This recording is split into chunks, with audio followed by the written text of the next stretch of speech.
The panel is entitled, just so that everyone is on the same page, Intersectionality Between Racism and Ableism, a Key Conversation. I think we can all agree we have a ton to learn. No matter what walk of life you're coming from or what you have going on, we all have a lot to learn about each other and about ourselves. Thank you everyone for being here. Fortunately, my wife was kind of on the field, and she had some concerns at early age, and we talked to our pediatrician. He told us to wait, and she looked for other resources around the community. So he was assessed by a community-based organization called Family Network, and they refer us to the regional center, and that was our starting point. From there, they told us to get some services, speech and group therapy for him. And then at 25 months, we got to the Center for Autism and Neurodevelopmental Disorders at UCI, and that's when we got the diagnosis for him. Awesome, thanks, Pedro. Catherine, can you talk about the process and the journey of getting not only your son diagnosed, but also your grandson? I can. Getting my son diagnosed was actually pretty hard for me. He is actually a twin. His twin sister is typically developing.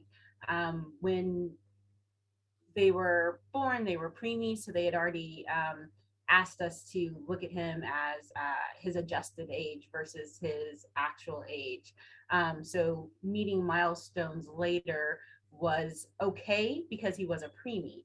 And, he didn't walk until he was 13 months old, whereas his sister, I had always had early walkers. So my oldest son and my daughter, who walked at 8 months, and that was her original age, not her adjusted age. But I was told, it wasn't a problem. He did talk. We only had some speech delays, but it became more and more, there's just little quirks about him or little things that were different. He really missed it on the social cue, those kind of things. And so he was not diagnosed until we were in 6th grade. And one of the things that they had commented was that his twin sister was like having a para who kind of anticipated things for him, did things for him. And she also made him talk for them. So they would go in a pair to meet someone, and she would force him to have that initial conversation. So he could make eye contact for about 5 minutes. And after that, it would drop because she would then step in and say, hey, we'll talk to these people or pack it up and let's go. So that gave him some of the skills that a lot of children don't have, because she, as his twin, forced him to have them or taught him how to. And then with my grandson, I actually saw signs very early because I'd been there before. We were in Columbia, Missouri, and they actually have an early autism diagnosis at one of our clinics. So we were able to get him in early and get him diagnosed and start that journey really soon. If I can just follow up and ask you, Catherine, when you look back on the diagnosing of your son versus your grandson and like the access to services at that point in time, can you talk a little bit about, because I'm sure there were quite a few years difference, and could you talk a little bit about that? Sure. Actually, there wasn't an early access clinic. So shout out to Dr. Soul for actually being involved in getting that here in Columbia, Missouri. So the wait for the Thompson Center, we didn't get in for over a year at our diagnosing clinic. It took over a year to get in for those services. So being able to have some place that focuses on an early age intervention, and only that early age, I think really helped us to be able to get services sooner when we saw something that we weren't quite sure about. That makes total sense. Thanks for sharing that, Catherine. Patrina, could you share your journey to diagnosis for us? I think my journey mostly started from when I was young, just having questions in my mind, just questions about different interactions, whether it's social interactions, not fitting in, not wanting to fit in, and then thinking that I should want to fit in, just different things like that. And then as I grew older, I was raised overseas a lot, so autism didn't even pop into my mind. But when I came back to the States, I just started getting tested for different things. And that led me to being a consumer with vocational rehabilitation, which is a service that a lot of individuals on the spectrum use. And so through that, I just started working towards people who had the same disabilities that I do, when we were just clicking and connecting. And the more things that I saw happening with me within the system that I didn't like, the more I wanted to fix that on my way up, if that makes sense for others. So it kind of kept climbing from there. And then we have my son who came along, and I would never have thought in a million years that he's on the spectrum. And that's probably because I'm on the spectrum and none of his behaviors seem out of the norm for me or anything. But as I started working with other kids, he has ADHD too. I forgot to add that. So do I. But the ADHD started going like different ways. Puberty hit, just a lot of things hit, which raised more questions. And we kind of just, during the 2 years that it took me to try to get him tested, it didn't work because they got my name mixed up. My name is Patrina, and the professionals who were working with me in the medical field, they said my name was Katrina, and they didn't believe it. So that's a really, really big mess up, especially on someone's name. And then it just went from there, and that caused more frustration. And all this time is going by. And so by the time 2 years hit, I was kind of done. So I was like, let's figure this out. If he's going to get tested, I want to do it too. Let's just knock it out. Enough time has gone by. And so that's kind of where it is now. Thanks for sharing that. I want you to hold on to that nugget of information you shared about the name, right? And how the doctors or the medical providers, because it might have not just been doctors, could have been people in education as well, that you were interfacing with, that did not believe you when you said, no, this is not my name, especially as we get later in the conversation. How you if I can just follow up and say, in terms of your son, you were saying it took 2 years to go through that process. How long did it take for you to get to your diagnosis? Like when you first started the process, going through the testing, how long was that process for you, if you recall? I mean, I had gotten, I've met with a therapist before, and it was just determined, I think, from a conversation. But as far as the other testing, I think, again, because of having him, already in the system, in my knowledge, it might have gone a little faster because, I can say like, hey, this is what my son's exhibiting. So then again, this is me, a person with lived experience, having this knowledge to help myself and my son. And it just, representation is everything.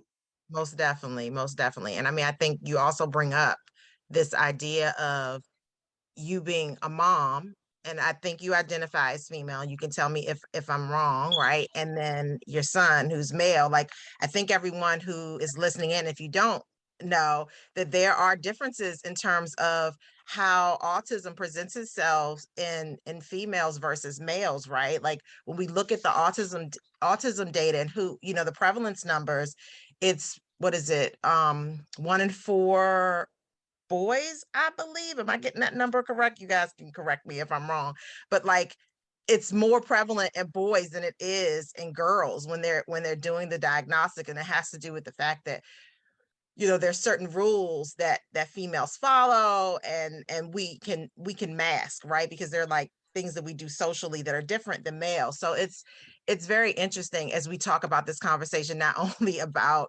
race and ableism, but like the intersectionality, we think about gender as well. So I want you all to be thinking about as we continue this conversation. In terms of my own personal journey in getting my son diagnosed, he first was diagnosed with a speech and language delay. So he was, slow to talk. About 2.5, we started seeing a speech and language pathologist. the challenge with me being in DC, in the District of Columbia, I literally looked up a speech and language pathologist, found someone, but she was over the line in Montgomery County, Maryland. So for those of you that don't know Washington, DC area, there's DC, Maryland, Virginia, and it's like kind of like a tri-state area. And people kind of move fluidly throughout DC and the other two states. And so we started seeing the speech and language pathologist, and over time she says, Yetta, I think, your son might be autistic. And I was just kind of like, oh, what is that? And I didn't necessarily know how to connect with early intervention at the time, really didn't know what early intervention was. Went to a doctor's visit, and the nurse, I remember, it was for normal well child checkup, and I remember saying to the nurse, I was Aiden is going, excuse me, my son, I try not to say his name because he's 18 now. My son went to, try to be respectful of that because I'm 18.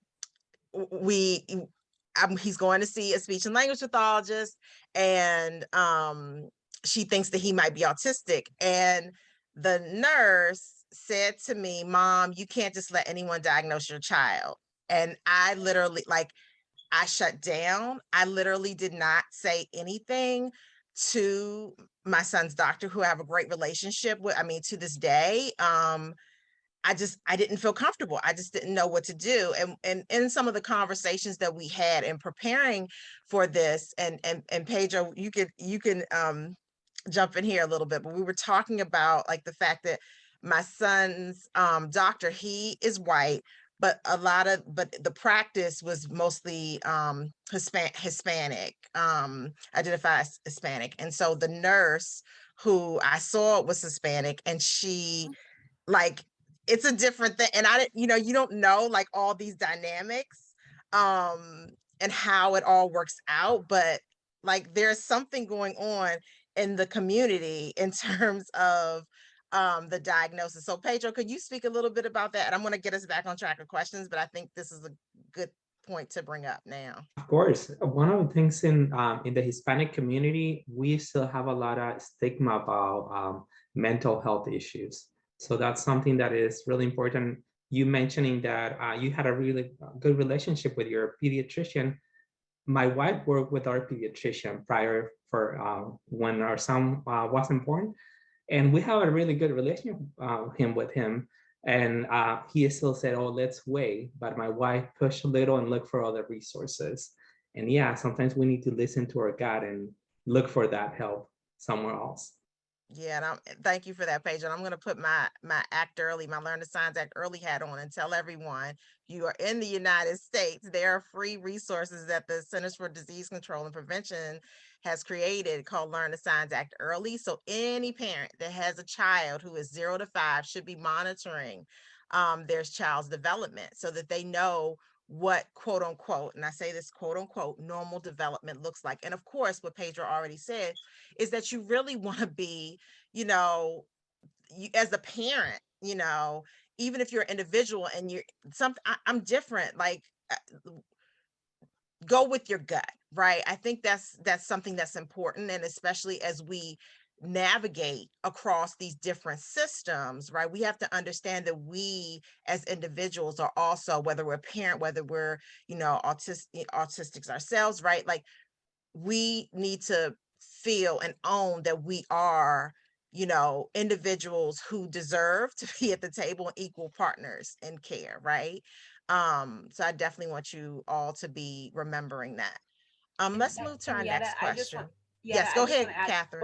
Both of my boys also have speech delays. So we started out with speech delays and speech problems and started in speech.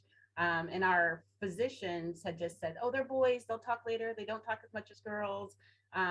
So yeah, we started out in the speech realm before we went anywhere else. Yeah, thanks for reminding me of that. And I think that's another thing too with families, that's if there's a delay, that's normally a telltale sign.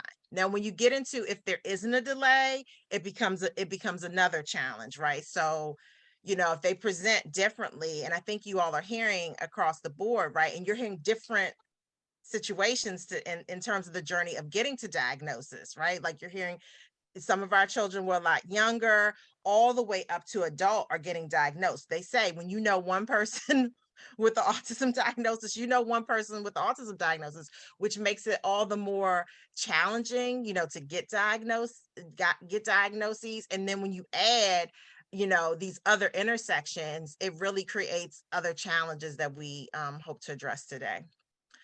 So as we think about our own journeys, as we reflect on this, and you come in contact with other parents who might just be starting out on their journey, especially if they might be facing adversity, how would you help them to navigate that? What would you tell them to do? What are some things that come to mind, Pedro? One of the things that is really important is that there is help out there, as you mentioned before, and not to be scared of for asking for help with the providers that you have, with the school system. In our case, with the Hispanic community, I just want to touch base on that. As I mentioned, there is still a lot of stigma, or sometimes if your child has a speech delay, they will say, oh, it's because his dad didn't speak until he was 4 or 5. Or if he's not walking, it's because his dad didn't walk. Not knowing that you can look for those resources for your child and those services and have that early intervention, that is key. I think because we were pursuing this help for our son, he's able to communicate, being able to be bilingual. One of the challenges that we got early on was my mother-in-law didn't understand the diagnosis. And she said, oh, maybe the one that is autistic is you. She was telling my wife. And then little by little, when we started translating documents for her or information for her, she understood. And she said, well, we're in this together and we are gonna walk with him hand by hand. It takes a village. It really, yeah, it really does. And I appreciate you bringing out like the fact that you were translating materials, right? Like that's another thing that we didn't discuss in our group, but it's been coming up a lot as we think about different types of communities, right? And like who is in the family, right? Like that is so important. And so making sure that, okay, maybe the family is just mom and dad. Maybe it's just dad. Maybe it's just mom. Maybe it's mom, dad, grandma, aunties, right? Granddad. Yeah. Maybe it's like you said, a whole village, this whole nucleus in this child, right? This individual is at the center. And so how do we ensure that all the people who love this individual are able to support them and feel comfortable and have understanding about, how to support them, to be functional parts of society? I mean, that's what we want. We want everyone to have a fair chance and to be happy, right? So I love that. And I think that's something that needs to be considered. Did you have other thoughts about that, Pedro? And it takes time for the extended family to understand, because sometimes they think that it's just a kid that throws tantrums and that he's not being well behaved because he doesn't have a structure at home. But they get it little by little when you're patient with them and tell them what is comfortable for him. One of the things with the Hispanic community, when you go and say hi to someone that sometimes you hug them and you give them a kiss on the cheek, and it wasn't like that. He didn't want that touch. So one of the things that we said, when we go to grandma's, when we enter the door, from the door you say hi to everyone, and when we're leaving, you say bye to everyone from the door. And that was something that he was comfortable. We adjust to his needs at that moment. That's amazing. That's amazing. Thank you for that.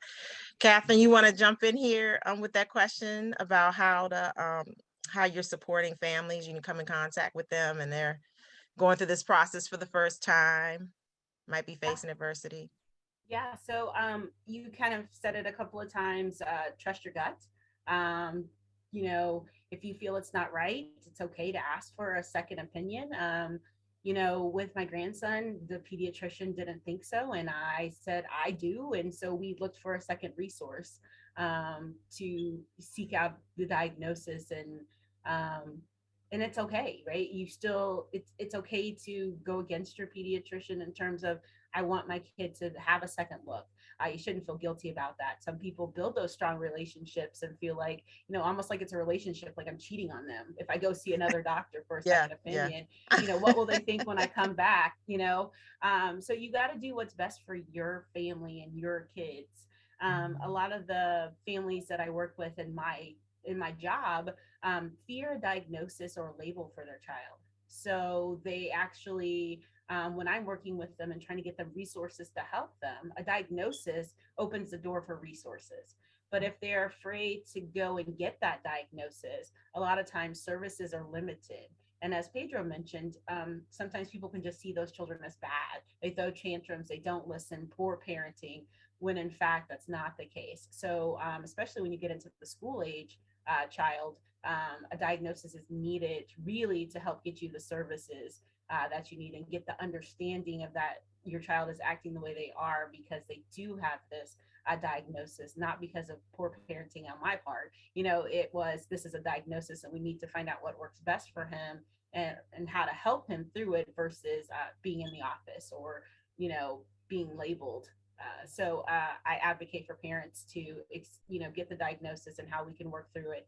And it's not a sentence for their child. It doesn't mean they're thrown in the system and, in some people's eyes, thrown away. That's not what it means. So helping them to realize it opens the door for resources. It helps you to have support. Maybe there's groups that we can get you connected with. And so I really advocate for parents to trust their guts, get a second opinion if they don't feel it's right, and don't have a fear of that label or diagnosis.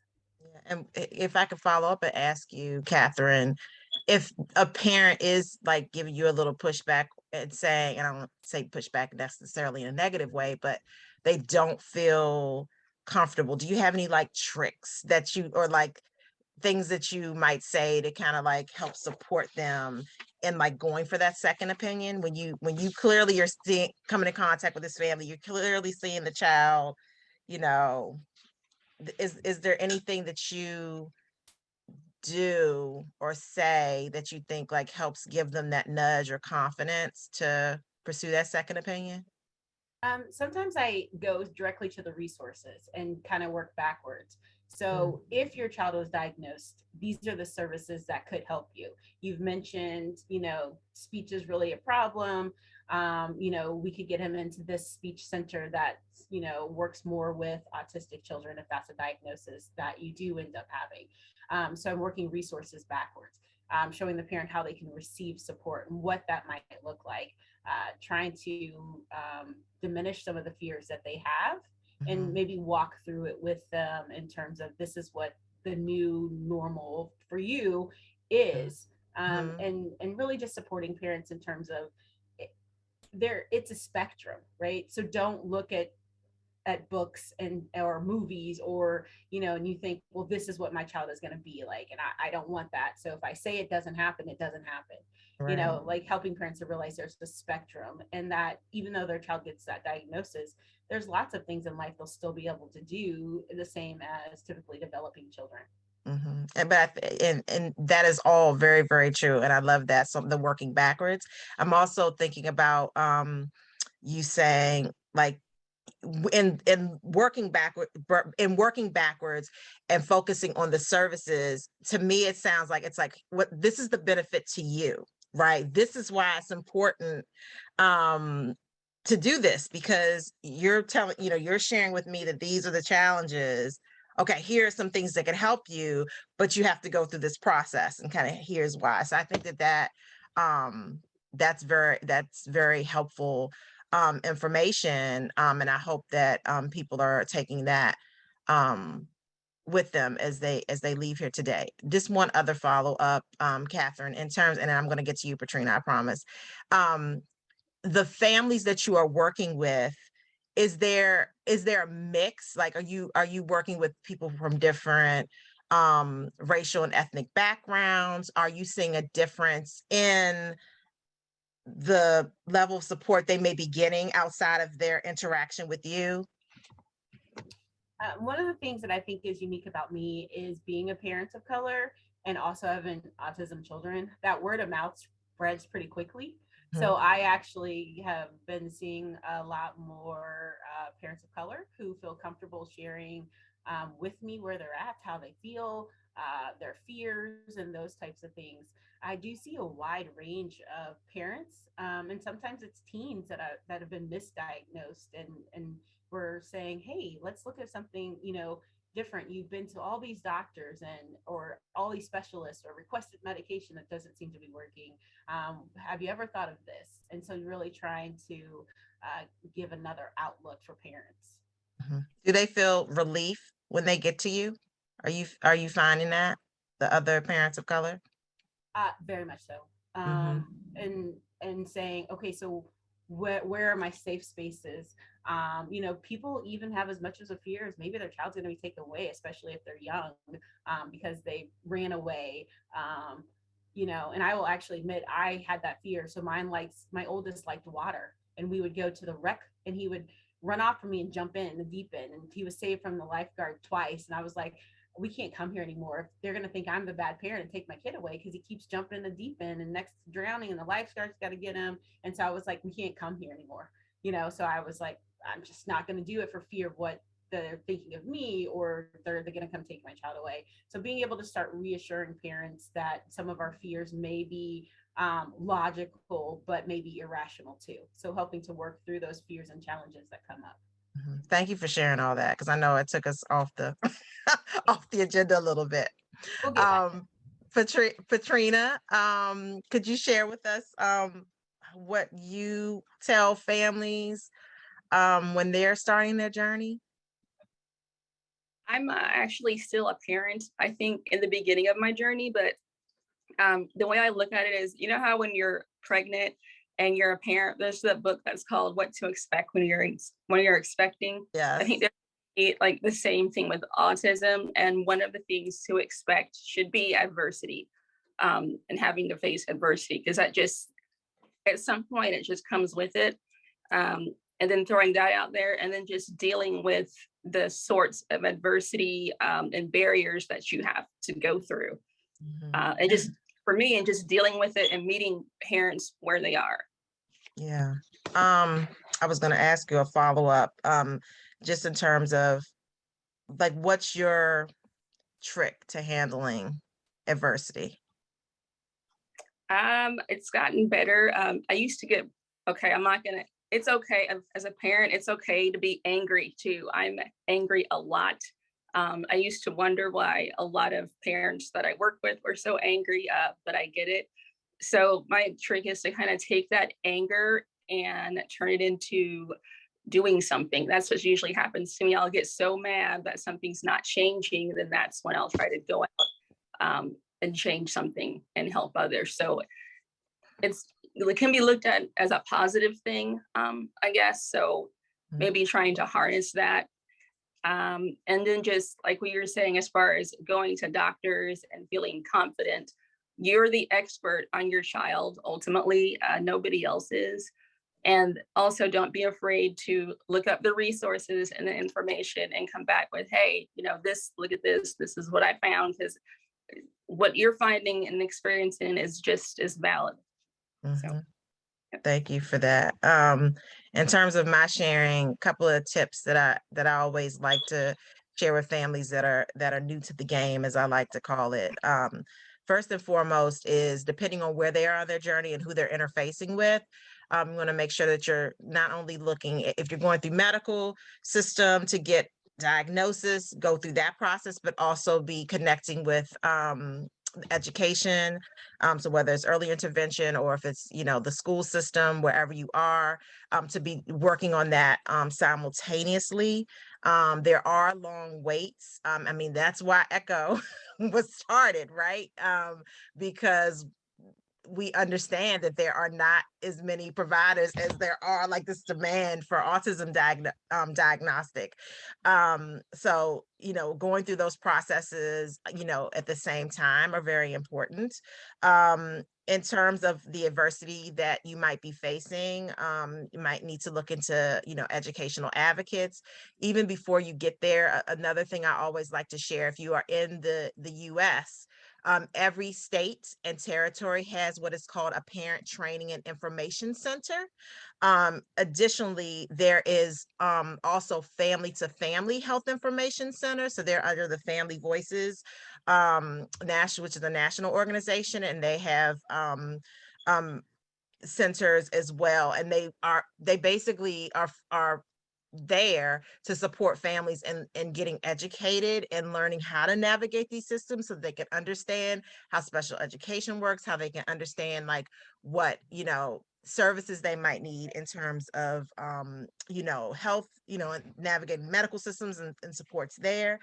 I think we've already talked enough about, following up, right, and asking for a second opinion if you are in doubt, if you have the resources to do so.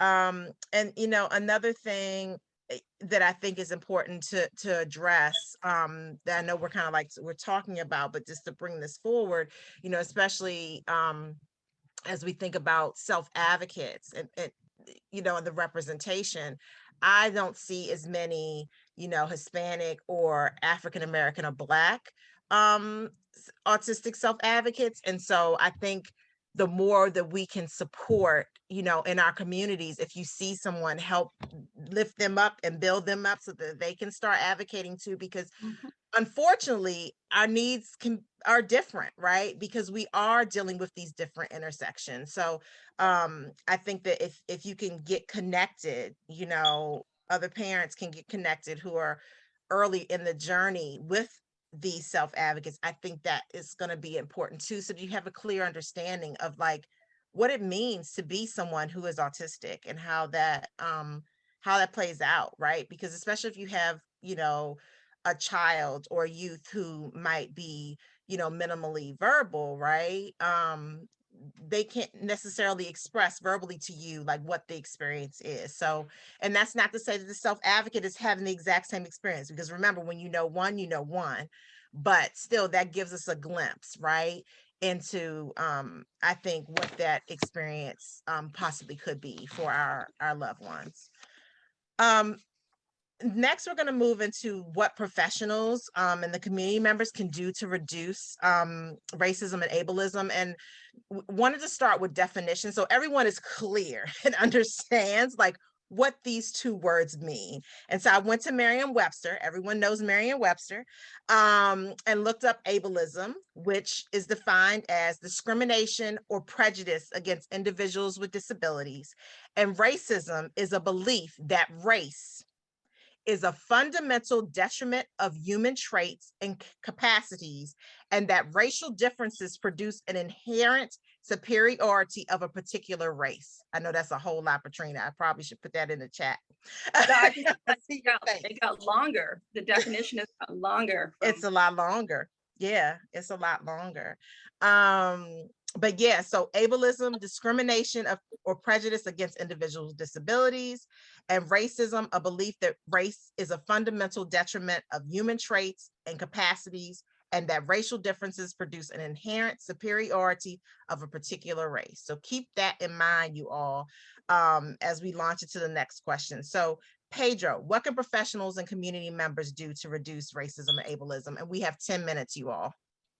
So one of the things that is important is don't label them, in the sense that sometimes because they have a diagnosis, you said, oh no, he cannot do that. Let them try. It might take them longer to accomplish what they're trying to do, but we cannot do it always for them. We need to let them try as much as we can. It takes longer with our kids, but they are successful too. And one of the things that you mentioned earlier, when you met someone with autism, it is just one person. We cannot generalize of how they should act or how they should look like. They're individuals. This spectrum is so broad that we need to understand that. And that is something that we need to let our professionals know and the community that we are with as well. Thank you, Pedro. Catherine? Yeah, so I'm going to follow that up with Pedro's spectrum. We don't use words like high functioning or things like that as we used to, but when you have a child who just seems a tad bit off, it can cause a lot more problems. So having a male child of color driving, that really makes me fearful of how he interacts with law because he questions everything. He sometimes feels like he knows better than the person talking, and sometimes it's true, like he's researched it or he's been obsessed with it, and maybe he does know something you don't know.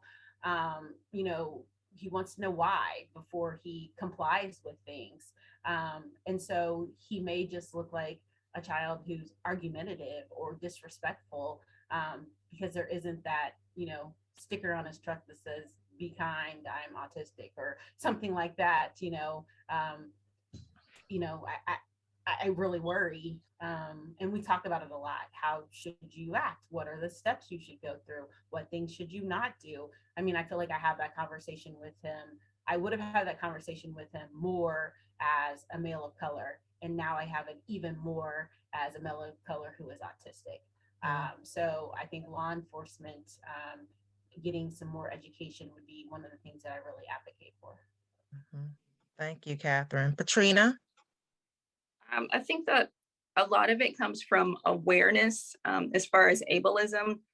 I feel like I've probably been experiencing ableism for a very long time and I just didn't know it. So knowing that it's out there, and then recognizing your own biases towards it, whether it's ableism or racism, and then not being afraid to call it out. You know, even if you're neurotypical, if you see it, you have to identify it and call it out, because otherwise it's just going to keep going and going, and whatever you see that seems odd or off, it's going to keep looking odd and off because nobody recognizes it for what it is.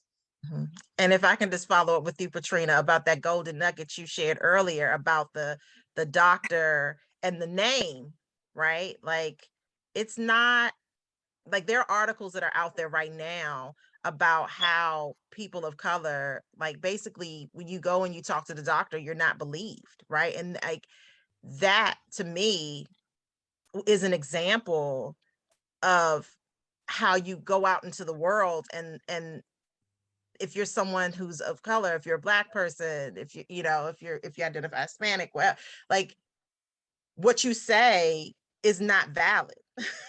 Right?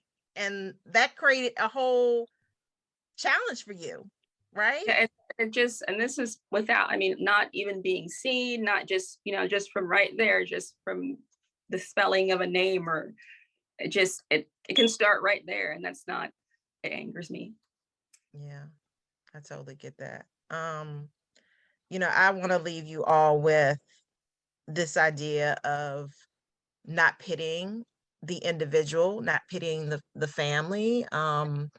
I remember when my son was younger, he was fortunate enough to be receiving some services outside the school. And I remember his OT saying to me, "It must be difficult for you because he looks normal." And it's like, well, what does that mean? And it was a little frustrating too, because she was a woman of color.